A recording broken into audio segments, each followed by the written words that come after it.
Okay, so the electrical setup. Now this is the one where the sparks fly, figuratively, hopefully not literally. You'll notice that there's two batteries under the bonnet. The earlier 200 series Land Cruisers actually come stock with a dual battery system, but it's not the dual battery system you traditionally think of. It's a lot simpler. They're both just wired in parallel. In the 2015-2016 facelift, they went down to one battery and left the other space open for you to add your own second battery. And with the earlier ones, like, you can take out one of the batteries. Initially, the Toyota engineers were a bit worried that one battery wasn't quite enough to start this thing. With lead acid chemistry improving marginally over the period, and you can actually fit a slightly bigger battery than they originally designed it for in there, which will give you a few more amps. It actually turned out not to be as much of a problem as they thought it was. We've kept two batteries in here because when you use the winch, you will end up discharging the batteries because the winch pulls hundreds of amps when it's in operation and the alternator will not keep up recharging them. However, we've actually got a third battery here. It's not under the bonnet because lithium batteries are best not placed under the bonnet. The extra heat will shorten their lifespan. Instead, that one's in the back of the car. But how do you charge lead acids and lithiums? Here's the thing that is probably going to be a little bit controversial at the very least. We don't have a DC to DC charger in here. So in the front grille, there is a diode block splitter.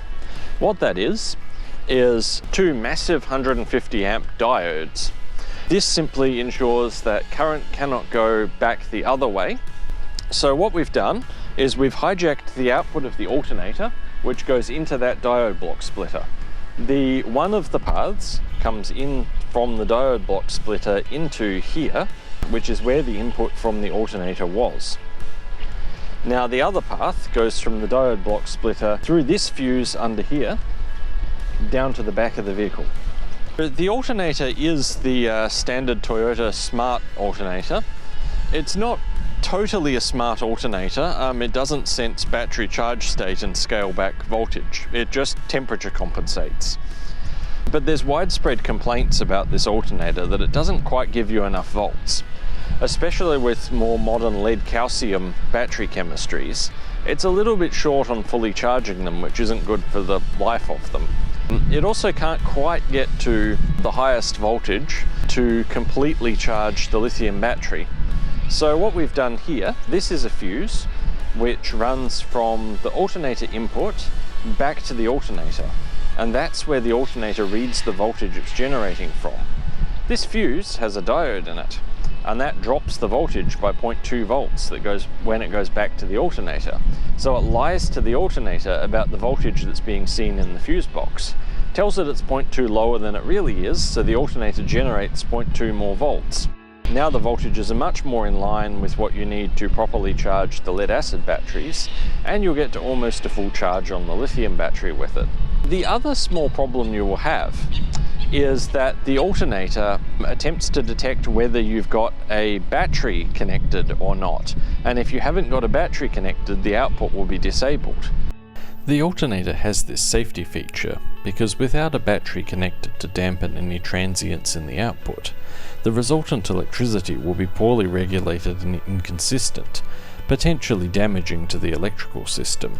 The alternator can't see that the battery is connected due to the diodes which prevent any current from flowing back into the alternator output and to the other battery.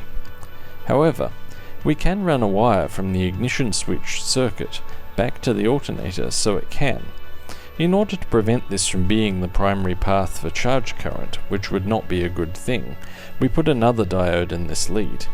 A 5 amp fuse ensures that if there is unexpectedly much current taking this path, the fuse will blow and prevent any damage. Theoretically, it's possible that if the alternator fails, the lead acid batteries can have current flow towards the lithium battery through this wire. But the voltage that the lead acid batteries sit at, even when full, won't have the lithium batteries charging unless they're very near empty. So I think this could be safely discounted. If it's a problem, a resistor in series should take care of it, as we only need voltage at the alternator, not any significant current. We've got a little bodge wire in one of the terminals which is ignition switched, so that's lit up when the ignition is on. That is, I believe, the relay for the heated seats, which we don't have. And then what that does is that wire goes through a diode back to the terminal of the alternator. The alternator will see voltage when the ignition is on, and as a result will start up and work. The newer diode block splitters you can get actually have that feature built in, because now that is incredibly common among alternators. So now we come to the back. Down this side we have the 12 volt 100 amp hour lithium deep cycle battery. Under this one, with the water on top of it, there is an 8-way fuse box, which the cable from the diode splitter comes into, and then it goes out from there to the battery through a fuse on the side of the battery. And in line with that is a current sensing shunt, which is used for the meter at the front, but I'll get to that in a minute. So that monitors all of the energy that comes into and out of the battery to measure state of charge. So this is a 100 amp hour 12 volt DCS Systems lithium iron phosphate battery. Now, I said before we don't use a DC to DC converter. Why is that? This battery simply has a BMS that does not cut corners. BMS stands for Battery Management System. It's a circuit that sits on the battery pack, and it should be responsible for three things. Firstly, it disconnects the battery pack from the terminals once it's fully charged and is still receiving incoming energy, so it doesn't become overcharged, as this will massively shorten the lifespan of the battery. Secondly, it disconnects the battery pack from the terminals once it's empty, so it doesn't become over-discharged, as this will also damage the battery. Thirdly, it ensures that the cells are equally charged and properly balanced, ensuring no individual cell becomes overcharged or over-discharged when the total voltage of the battery appears overall to be fine. Some designs can do this continuously at any charge state, but some cut corners by using designs which can only do this at the maximum charge voltage of the battery. Some cheap BMSs will neglect to do one or more of these three tasks, giving you a very easy way to damage the battery in question. A well-designed BMS will let you use it as a drop-in replacement for other battery chemistries, but doing this with a poorly designed one will cause problems. Because it doesn't cut corners, you can just drop it on the alternator and it will charge. So you don't get a constant charge rate, but that's really not a problem. Lithium iron phosphate chemistry is actually pretty tough. It's not anywhere near as fussy as lithium ion is. It doesn't particularly care about how it's being charged, so long as you don't overcharge it. Full charge per cell times 4 cells is 14.6 volts. With the fuse in place, that alternator gets up to 14.4 at most, so you'll only ever get it like 99% charged, but you'll never be overcharging it, and if you do, the BMS will disconnect it. The BMS is capable of handling 100 amps in either direction, so again, when this thing is near empty, it will suck down every bit of juice that alternator can provide, but the alternator backs off on the voltage when it hits its full current limit, thus reducing the amount of power the battery is pulling. The voltage drop on the cabling is enough to limit the voltage differential to the point where when that's empty, it'll charge at about 80 amps from the alternator. When it's full, you get probably 20 to 25 amps. When it's about halfway up, you get about 40 amps. So in 2 to 3 hours of driving, that battery's charged again, which is a lot faster than you can expect out of lead acid. And in about an hour, even if it's completely empty, in about an hour it'll be about 2/3 full.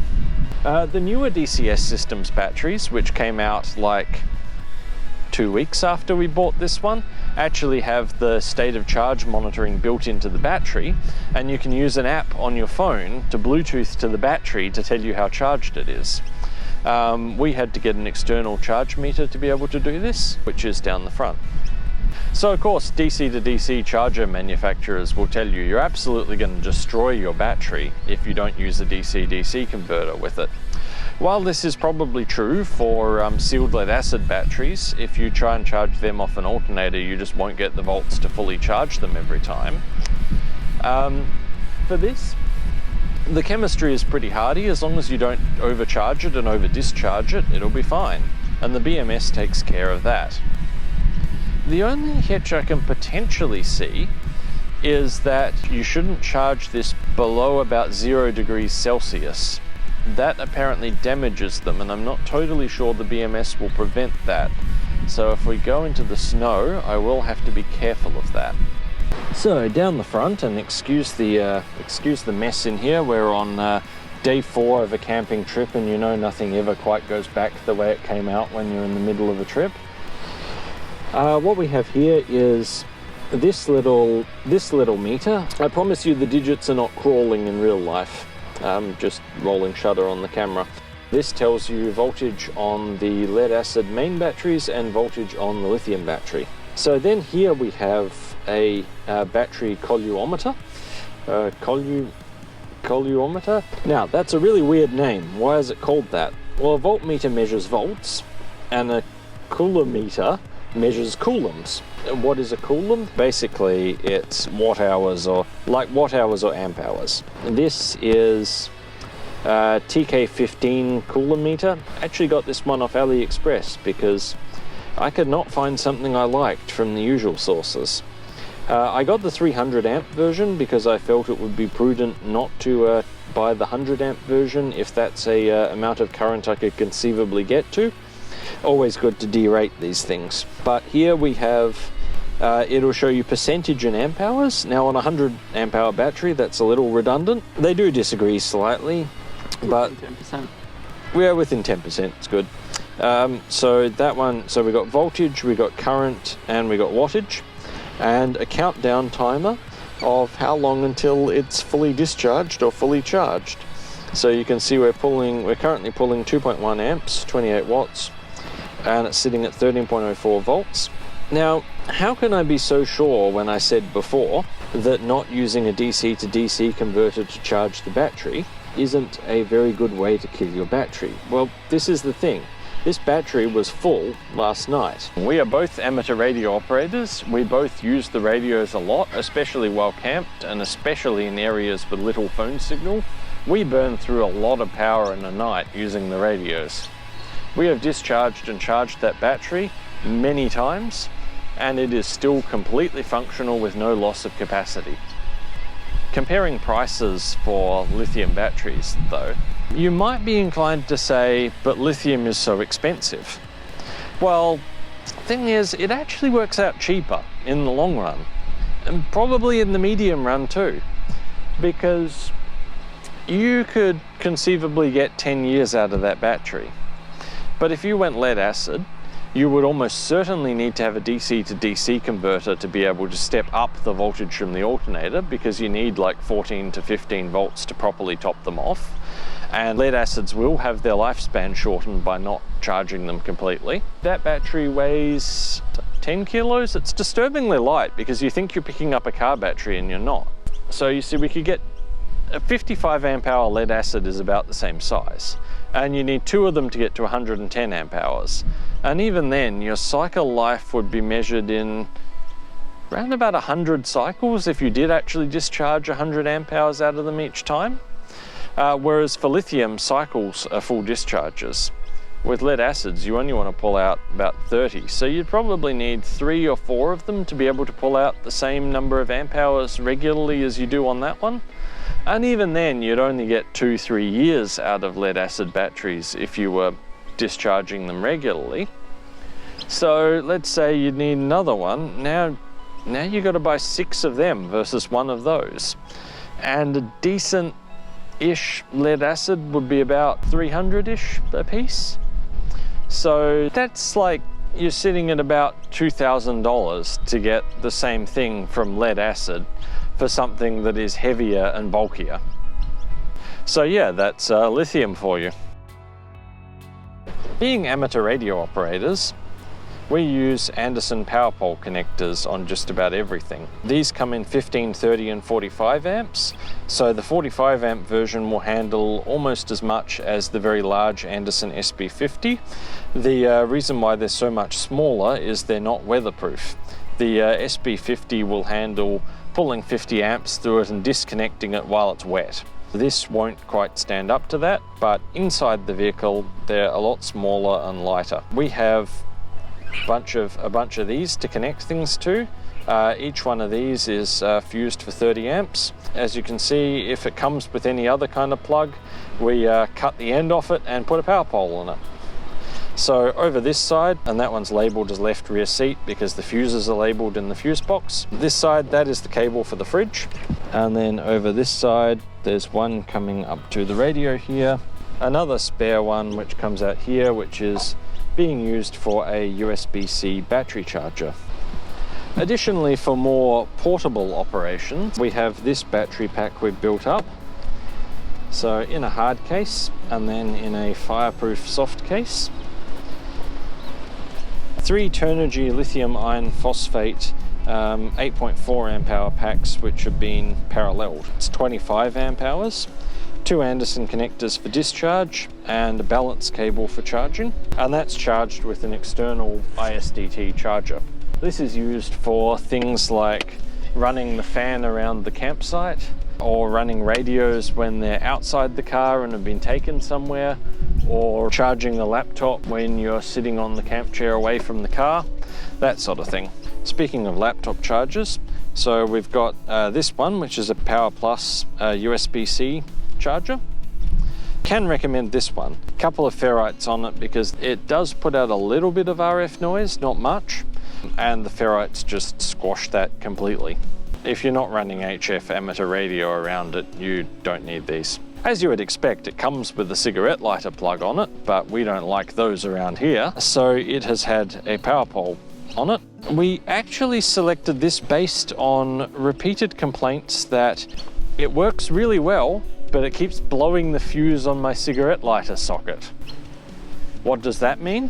It's actually pulling more than 10 amps out of the 12 volt side, which means that its 95 watt rating for the output is not total crap. With USB-C power delivery, there's a lot of things which advertise they can supply 95 watts of power, and well, a lot of them can't. They're just relying on the laptop not actually pulling 95 watts, even when it has a 95 watt power adapter. This one can quite happily supply it. 20 volts at 4.5 amps, so will charge your laptop pretty nice and quickly. If you're on the Android side of the fence, you can also fast charge your phone with it. This supports 9 and 12 volts as well as 5. Also, for when we want to run 5 volt stuff. So this is a Blue Sea Systems 1045 USB charger, 2 USB-A ports, 2.4 amps per port, 4.8 total. This one's good for amateur radio because they don't put out tons of RF noise. Obviously this is designed to be panel mounted, but we have completely ignored that recommendation and have just simply whacked a power pole cable on it. Join us next time for a look at the interior fit out and see what's going on in the front of the vehicle. Subscribe so you don't miss it, and see you then.